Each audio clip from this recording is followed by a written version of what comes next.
Hi, everyone. This is Mrs. Tripp from East Hills Middle School. Today I'm going to talk to you about Christianity.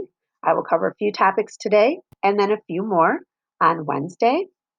The topics we're going to discuss today are the important people, the holy book, the holidays, and where it's located. So, in this respect, we're talking about where the majority of Christians are living. Where in the world can you find Christians?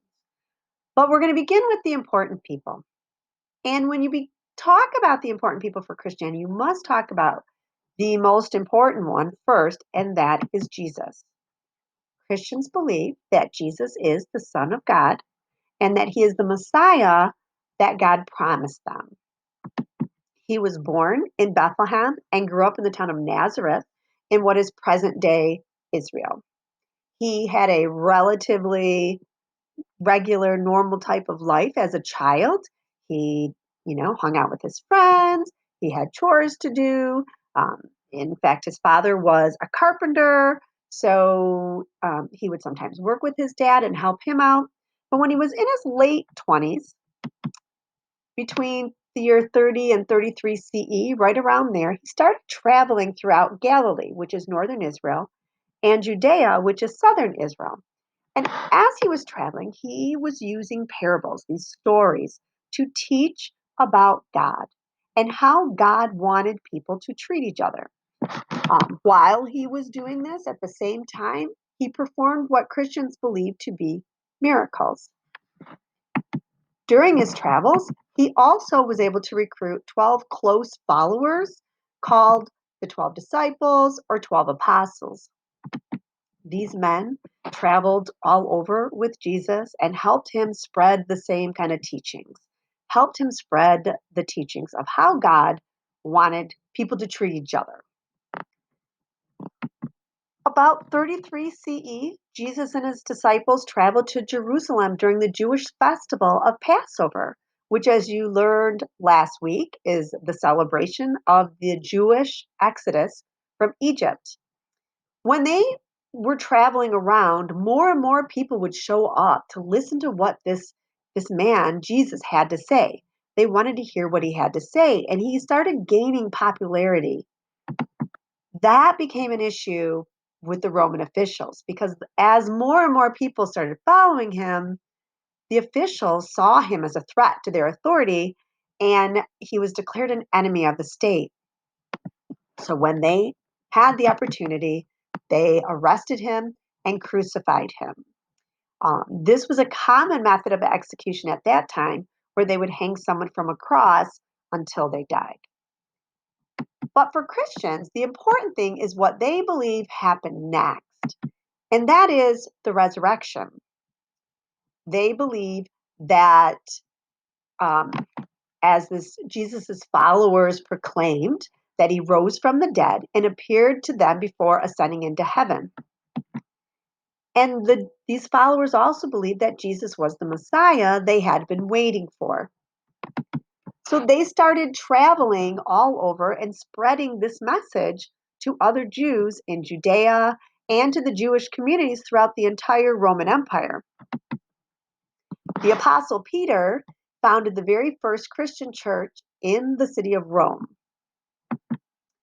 Another important apostle is Paul of Tarsus. Paul is a Roman convert who was really huge in spreading Christianity. He had an advantage. Because he was a Roman citizen, he could travel throughout the empire freely because there were certain rights he had as a Roman citizen. So he helped establish Christian churches in Greece and Asia Minor. So if you look at this map, you'll see right here, I'm going to kind of circle it. This is Greece. And then right here is Asia Minor, which is present day Turkey. And then along this region as well in the Eastern Mediterranean countries like present day Syria and Israel. While Paul was spreading the Christianity throughout, he wrote many letters to new churches, and they would eventually be combined into books in the New Testament, which brings us to our next topic, of course, which is the Holy Book of Christianity, and that is the Bible. Now, the Bible is made up in two different books. One is the Old Testament. This is the same Old Testament that you learned about in Judaism.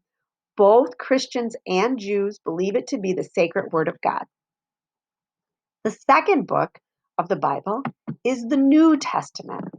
And this is the book that is all about Jesus's life and teachings, which are the basis, of course, of Christianity. Jesus's life and teachings are recorded in the first four books of the New Testament, and they are books that were written by the apostles Matthew, Mark, Luke, and John, and they are called the Gospels.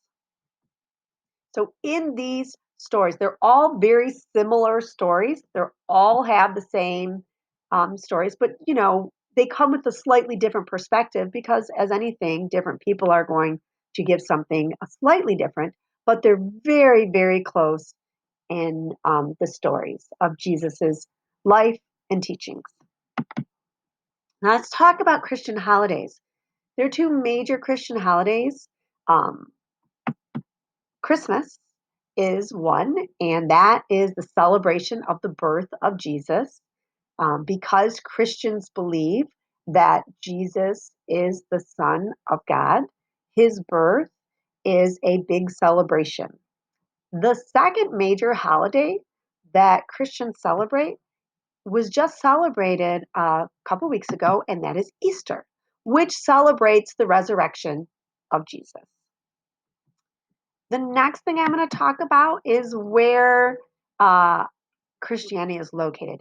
Christianity is all over the world. It is the largest religion with 2 billion followers.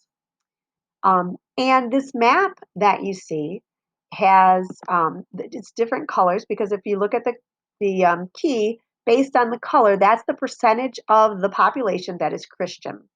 So if it's dark purple, like here in South America, in Mexico, Greenland, etc., that population is above 80% of the people there are Christians. And then the little bit lighter purple, it's more 60 to 80%. But as you can see with this map, Christianity is virtually all over the world. So that's where we're going to end today with my lecture. What you need to do next is to go through the slide presentation and complete the work that we've assigned. All right, have a great day.